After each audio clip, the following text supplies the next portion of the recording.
Assalamualaikum warahmatullahi wabarakatuh. Alhamdulillahirabbil alamin wa bihi nasta'inu ala umuri dunya waddin wassalatu wassalamu asrafil anbiya'i wal mursalin wa ala alihi washabbihi ajmain amma ba'du. Pertama-tama marilah kita panjatkan puji serta syukur kehadirat Allah Subhanahu wa taala yang telah memberikan beribu-ribu kenikmatan, di antaranya nikmat iman dan nikmat Islam. Dan tak lupa salawat serta salam semoga tercurah limpahkan kepada junjungan kita, yakni Habibana wa Nabiyina Muhammad sallallahu alaihi wasallam, kepada keluarganya, kepada sahabatnya, kepada para tabiatnya, dan tak lupa kepada kita selaku umatnya. Semoga mendapat syafaat yang akhir. Amin ya rabbal alamin.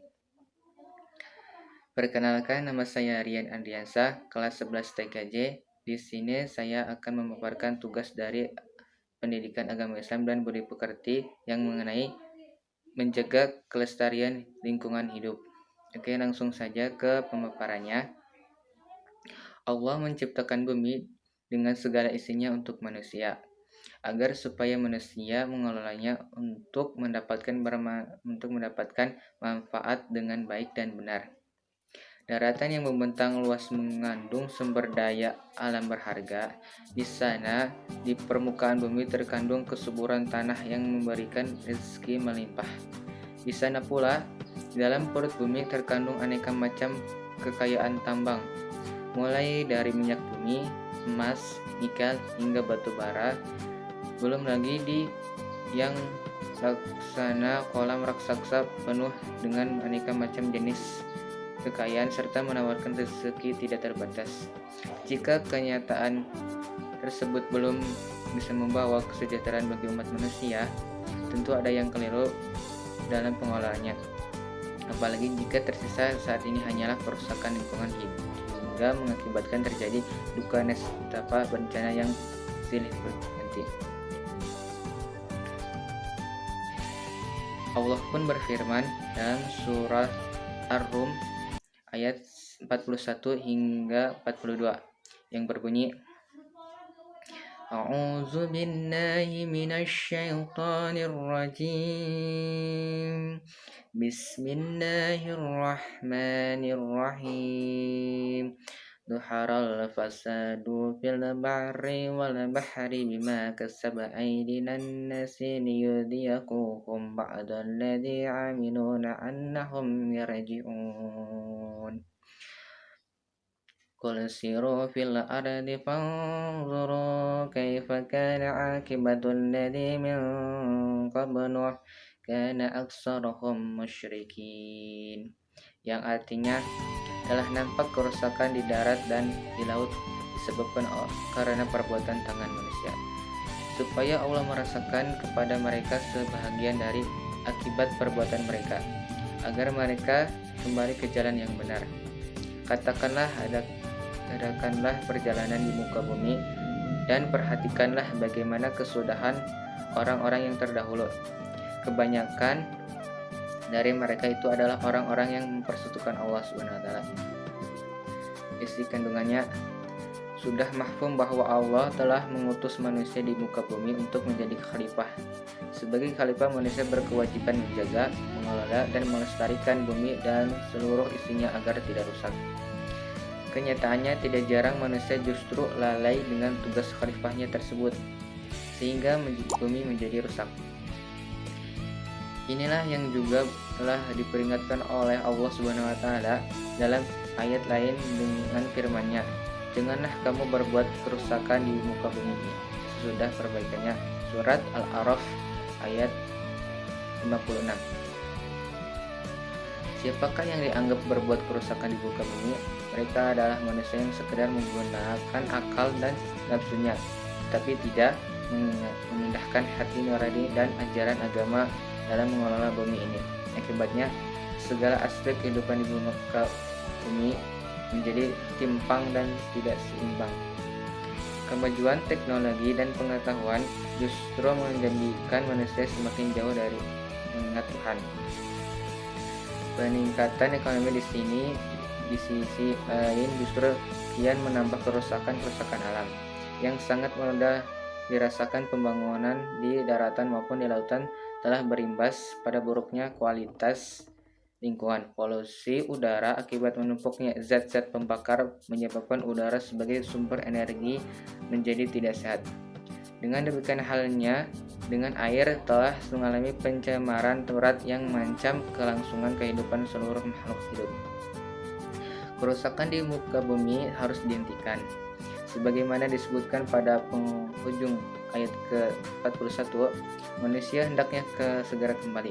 Artinya melakukan evaluasi dan koreksi dengan apa yang dilakukan untuk kembali memperbaiki hubungan dengan Tuhan. Jangan hanya mencari demi keuntungan diri sendiri, lalu merugikan orang lain. Jangan hanya sekedar untuk meraih kesenang-senangan dan kenikmatan yang sebentar, tetapi berakibat pada kesengsaraan orang banyak. Jika manusia kembali berusaha mengelola bumi secara baik sesuai yang diperintahkan Allah, bumi tidak mungkin rusak. Pelestarian dan kemakmuran bumi akan tetap terjaga. Sementara jika bumi tetap dibiarkan rusak, yang akan dirugikan adalah manusia itu sendiri. Reruntuhan negeri-negeri yang hancur dan musnahnya umat-umat terdahulu merupakan bukti sekaligus menjadi pelajaran bagi kita. Kesombongan kaum Samud, kemungkaran kaum Nabi Nuh, kebrutalan perilaku seks kaum Lut, dan sebagainya telah berakhir dengan kehancuran. Mereka telah ingkar dan enggan kembali kepada Allah Subhanahu wa taala sehingga Dia pun memusnahkan mereka. Dari sinilah kita diingatkan kembali untuk tidak mengulangi kesalahan umat-umat terdahulu dalam mengelola bumi ini. Allah pun berfirman dalam surat Al-A'raf ayat 56 yang berbunyi, A'udzu billahi minasy syaithanir rajim. Bismillahirrahmanirrahim. Wala tufsidu fil ardi ba'da islahiha wa ad'una khaufan wa tam'a. Inna rahmatallahi qaribun minal muhsinin. وهو الذي يرسل الرياح بشرا بين يدي رحمته حتى إذا أقلت سحابا ثقالا سقناه لبلد ميت فأنزلنا به الماء فأخرجنا به من كل الثمرات كذلك نخرج الموتى لعلكم تذكرون والبلد الطيب يخرج نباته بإذن ربه والذي خبث لا يخرج إلى ناقدا كذلك نصرف الآيات لقوم يشكرون, yang artinya, dan janganlah kamu membuat kerusakan di muka bumi. Sesudah Allah memperbaikinya dan berdoalah kepadanya dengan rasa takut tidak akan terima dan harapan akan dikabulkan. Sesungguhnya rahmat Allah amat dekat dengan kepada orang-orang yang berbuat baik, dan Dialah meniupkan angin sebagai pembawa berita gembira sebelum kedatangan umatnya hujan, hingga apabila angin itu telah membawa awan mendung, kami halau ke suatu daerah yang tandus, lalu kami turunkan hujan di daerah itu, maka kami keluarkan dengan sebab hujan itu berbagai macam buah-buahan. Seperti itulah kami membangkitkan orang-orang yang telah mati. Mudah-mudahan kamu mengambil pelajaran. Dan tanah yang baik, tanaman-tanamannya tumbuh subur dan dengan seizin Allah. Dan tanah yang tidak subur, tanaman-tanamannya hanya tumbuh merana. Demikianlah kami mengalami tanda-tanda kebesaran kami bagi orang-orang yang bersyukur. Isi kandungan tersebut, bumi harus dikelola secara benar-benar agar memberi manfaat kepada semua umat manusia. Dalam ayat ini pun Allah kembali mengancam tindakan perusakan. Kalau tidak sanggup berbuat yang lebih baik, tidak perlu berbuat berpotensi kerusakan. Namun tidak jarang kita menemukan manusia yang perbuatan hidupnya meresahkan masyarakat dan mengancam lingkungan. Oleh karena itu dianjurkan untuk selalu memohon kepada Allah agar terhindar perbuatan perusak tersebut. demikian yang dilafalkan pada ayat ini, berdoa kepadanya dengan rasa takut dan penuh harap. Dijelaskan pula pada lanjutan ayat yang tentang penghargaan terhadap orang yang berbuat ihsan atau muhsin, yaitu orang yang selalu berbuat kebajikan. Sebagaimana dijelaskan oleh Rasulullah SAW bahwa ihsan berarti kamu menyembah kepada Allah seakan-akan kamu melihat Dia. Meskipun kamu tidak bisa melihat Dia, tetapi Dia selalu melihatmu. Dalam menjalani hidup, ihsan memiliki kontrol agar langkah-langkahnya tetap sesuai dengan yang digariskan Allah Subhanahu wa taala.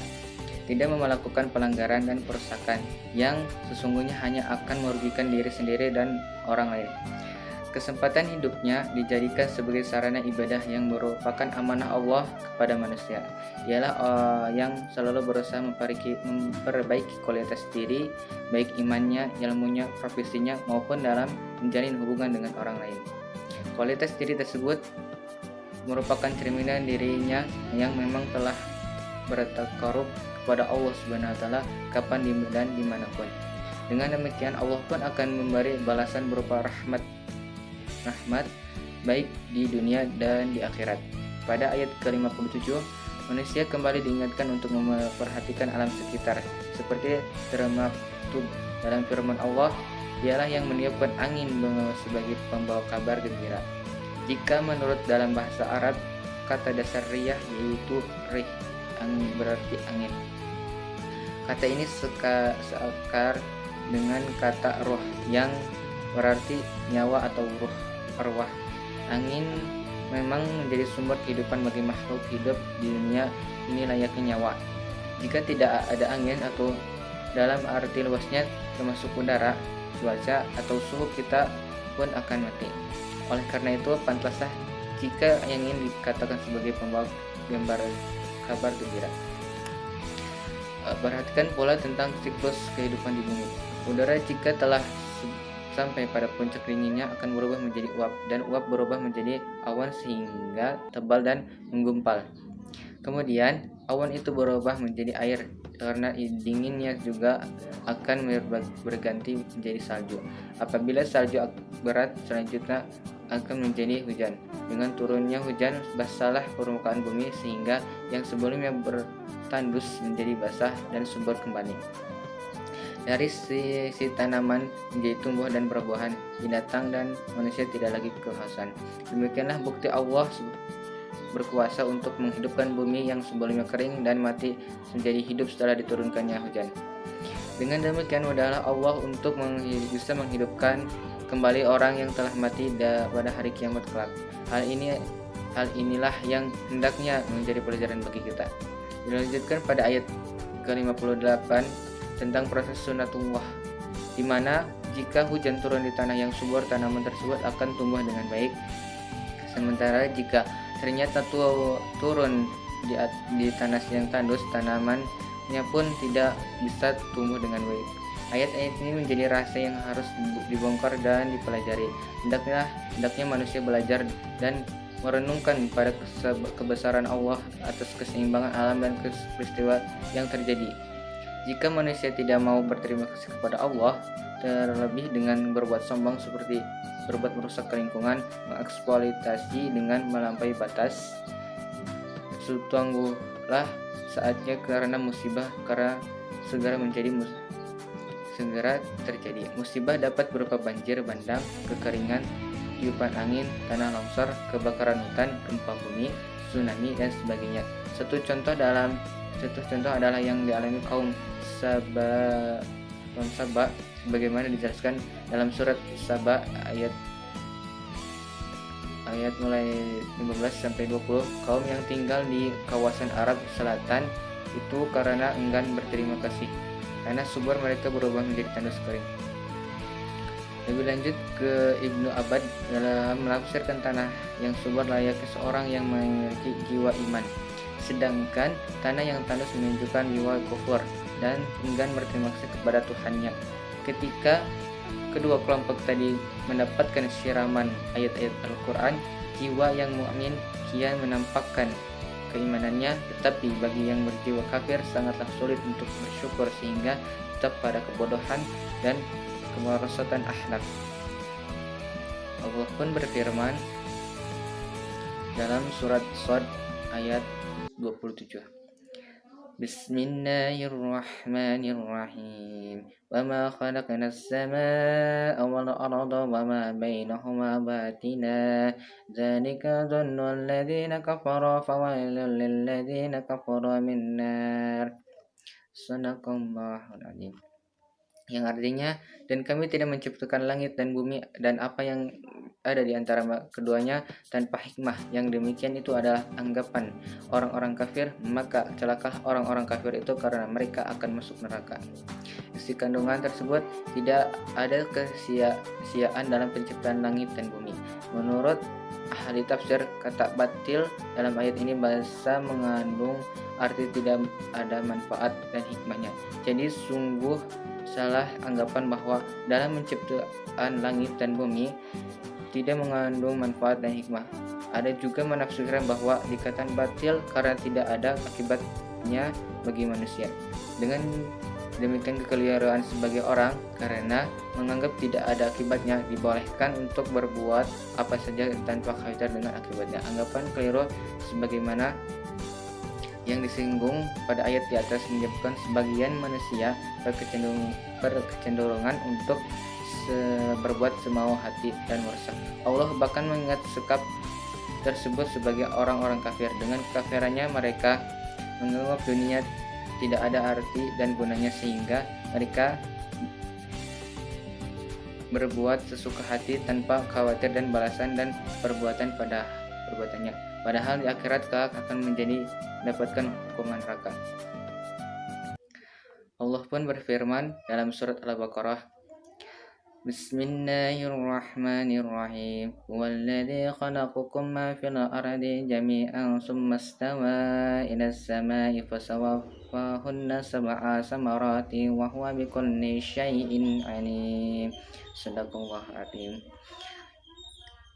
Dialah, yang artinya dialah Allah yang menjadikan segala yang ada di bumi untuk kamu dan dia berkehendak menciptakan langit lalu dijadikannya 7 langit dan di maha mengetahui segala sesuatu. Surat Al-Baqarah surat kedua ayat 29.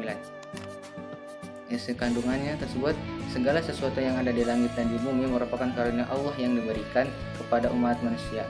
Untuk itu manusia hendaknya dapat mengelola dan mengambil manfaat sebagai modal menjalani hidup sebagai makhluk Allah Subhanahu wa taala dengan akal, ilmu dan pengalaman.